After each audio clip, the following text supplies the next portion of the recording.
Dear students, a very warm welcome in today's political science class. This is the third video of second chapter titled Constitutional Design. In today's video, I am going to explain third unit of second chapter, that is making of the Indian Constitution. So let's start.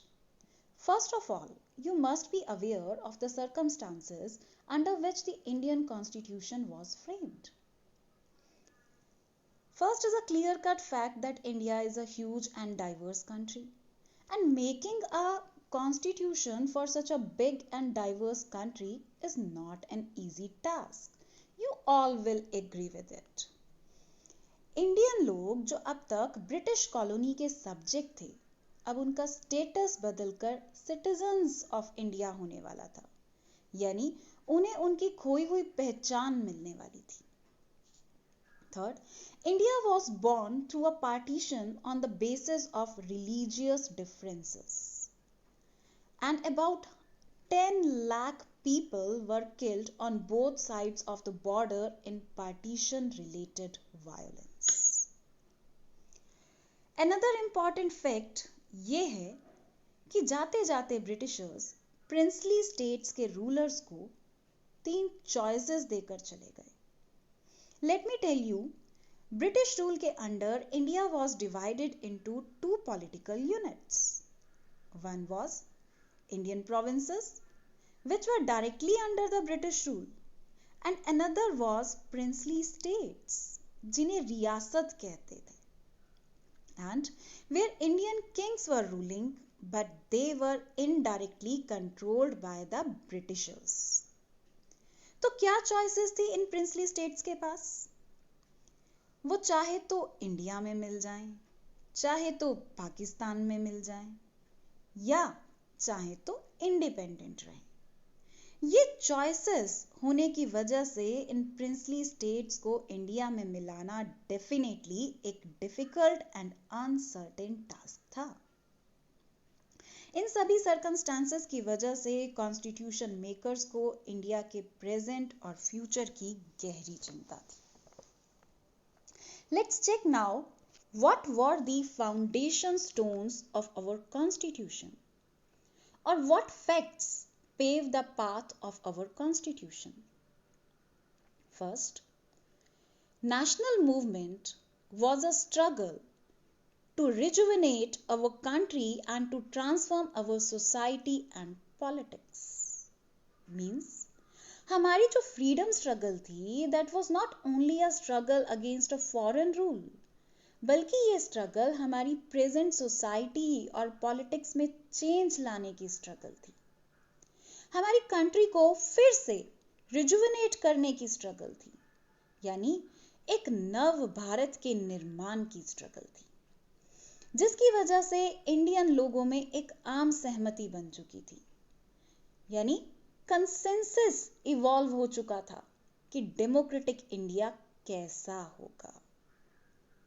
Second, 1928 में पहली बार मोतीलाल नेहरू और कांग्रेस के 8 other members ने India के लिए एक constitution draft कर लिया था, क्योंकि कंप्लीट इंडिपेंडेंस, पूर्ण स्वराज की मांग जो है वो जोर पकड़ चुकी थी. थर्ड, 1931 में कराची में हुए कांग्रेस सेशन का रेजोल्यूशन बताता है कि फ्री एंड डेमोक्रेटिक इंडिया की तस्वीर इंडियन नेशनल कांग्रेस के मेंबर्स के दिल में बसी हुई थी. और वो तस्वीर कैसी थी? एक ऐसा इंडिया जहां सिटीजन्स के पास यूनिवर्सल एडल्ट फ्रेंचाइज होगा, राइट टू फ्रीडम और इक्वालिटी होगा, और माइनॉरिटीज के राइट्स भी कॉन्स्टिट्यूशन के थ्रू प्रोटेक्टेड होंगे. तो कॉन्स्टिट्यूएंट असेंबली के बनने से पहले ही ये डिसाइड हो चुका था कि कॉन्स्टिट्यूशन बनाते हुए इन बेसिक वैल्यूज का ध्यान रखा जाएगा.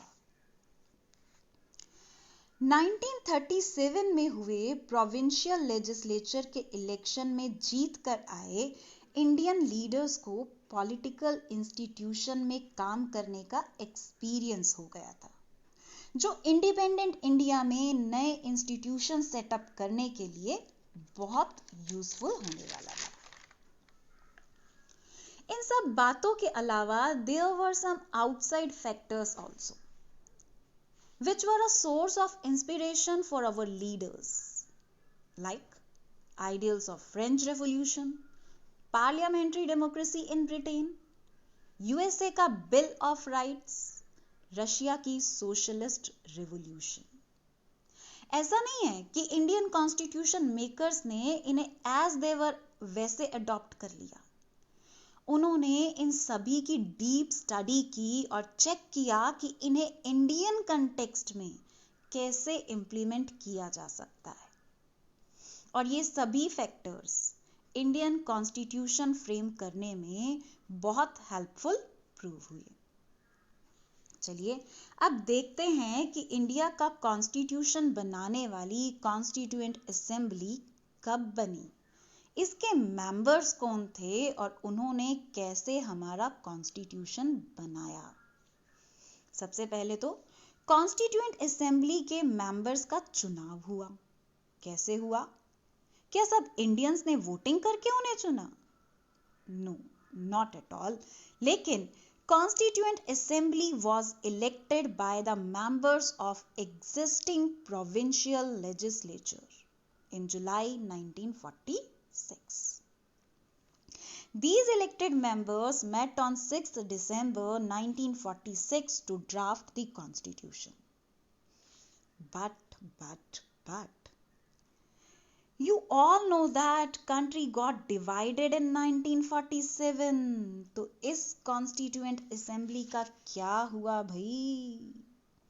जैसे कंट्री डिवाइड हुई वैसे ही कॉन्स्टिट्यूएंट असेंबली भी डिवाइड हो गई। जहां 1946 में कॉन्स्टिट्यूएंट असेंबली में 389 मेंबर्स थे, वहां आफ्टर इंडिपेंडेंस ओनली 299 मेंबर्स रह गए। इन्हीं 299 मेंबर्स ने अप्रॉक्सीमेटली 3 इयर्स यानी 2 इयर्स 11 months 17 days के टाइम पीरियड में इंडियन कॉन्स्टिट्यूशन ड्राफ्ट किया। Okay, doctor Rajendra Prasad, doctor B R. Ambedkar, Pandit Jawaharlal Nehru, H C. Mukherjee, Sarojini Naidu, S P. Mukherjee and many more were members of Constituent Assembly. चलिए, अब कॉन्स्टिट्यूशन तैयार हो गया। कब तैयार हो गया? The Assembly adopted the Constitution on 26th November 1949. But it came into effect on 26th January 1950. यानी 26 नवंबर 1949 को इंडियन कॉन्स्टिट्यूशन बनकर रेडी हो गया। लेकिन इफेक्ट में कब आया, इम्प्लीमेंटेशन कब हुई? On 26 January 1950. As you all know that we celebrate this day as our Republic Day. लेकिन इंडिया ने 2 months का वेट क्यों किया to bring its constitution into effect? It was due to make this date यानी 26 जनवरी date जो है उसे memorable बनाने के लिए, फॉरएवर मेमोरेबल बनाने के लिए 26 जनवरी 1950 को हमारा कॉन्स्टिट्यूशन इम्प्लीमेंट किया गया। क्या खास बात थी इस डेट में? Because in Lahore session of Congress in 1929, it was announced that 26 January 1930 would be observed as complete Independence Day. पूर्ण स्वराज दिवस के तौर पे मनाई जाएगी 26 जनवरी। पर ऐसा हो नहीं पाया। तो इस डेट की रेलिवेंस को मेंटेन रखने के लिए हमारा कॉन्स्टिट्यूशन जो कि 2 months पहले बनकर रेडी हो गया था, उसे इफेक्ट में लाया गया ऑन 26 जनवरी 1950। और उस दिन हम every year celebrate our Republic day. I hope it would be clear to all of you. Now let's check why should we accept the constitution made by this assembly more than 7 decades ago. क्यों भाई, क्यों अपनाएं इतने पुराने constitution को? There are many reasons. Firstly, Indian constitution केवल इसके makers का व्यू ही नहीं रिफ्लेक्ट करता था, बल्कि ये उस टाइम के ब्रॉड कंसेंसस को एक्सप्रेस करता है इवन, यानी लोगों के डेमोक्रेटिक इंडिया के सपने को एक्सप्रेस करता है. इंडिपेंडेंस से लेकर आज तक कॉन्स्टिट्यूशन के कई प्रोविजंस को डिफरेंट सोशल ग्रुप्स और लीडर्स ने बदलते इंडियन कंटेक्स्ट में चैलेंज जरूर किया है, पर किसी भी पॉलिटिकल पार्टी या सोशल ग्रुप ने इसकी लेजिटिमेसी या लॉफुलनेस पर क्वेश्चन नहीं उठाया. And that is an unusual achievement for any constitution. Second reason for accepting the constitution is that the Constituent Assembly represented the people of India. हालांकि वो directly लोगों द्वारा इलेक्टेड नहीं थे, पर they were elected by the members of the existing provincial legislature. और different language groups, different caste, different classes, different religions और occupation के लोगों को represent करते थे. Third one is the Constituent Assembly worked in a systematic, open and consensual manner that gives sanctity to the Constitution. Let's check how. सबसे पहले कुछ basic principles decide किए गए और उन पर आम सहमति बनाई गई. Doctor B.R. अंबेडकर की चेयरमैनशिप में एक ड्राफ्टिंग कमेटी बनाई गई जिसने कॉन्स्टिट्यूशन का ड्राफ्ट रेडी किया. इस ड्राफ्टेड कॉन्स्टिट्यूशन के एक एक सेक्शन पर कई बार बहस हुई. मोर देन 2000 अमेंडमेंट्स किए गए. कॉन्स्टिट्यूएंट असेंबली में पेश किया गया हर एक डॉक्यूमेंट और मेंबर्स के कहे एक एक शब्द को आज तक प्रिजर्व करके रखा गया है, जिन्हें कॉन्स्टिट्यूएंट असेंबली डिबेट्स कहा जाता है. और कॉन्स्टिट्यूशन के डिफरेंट प्रोविजंस को इंटरप्रेट करने के लिए यूज किया जाता है. सो You must have understood now systematic तरीके से ओपन डिबेट्स एंड डिस्कशन के थ्रू एक म्यूचुअल कंसेंट क्रिएट करके हमारा कॉन्स्टिट्यूशन बना है, जो इंडियंस के लिए किसी पवित्र ग्रंथ से कम नहीं है.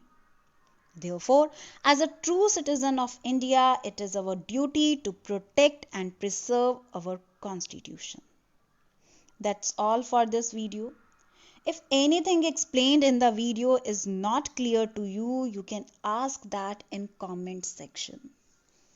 Bye for now and thank you for watching.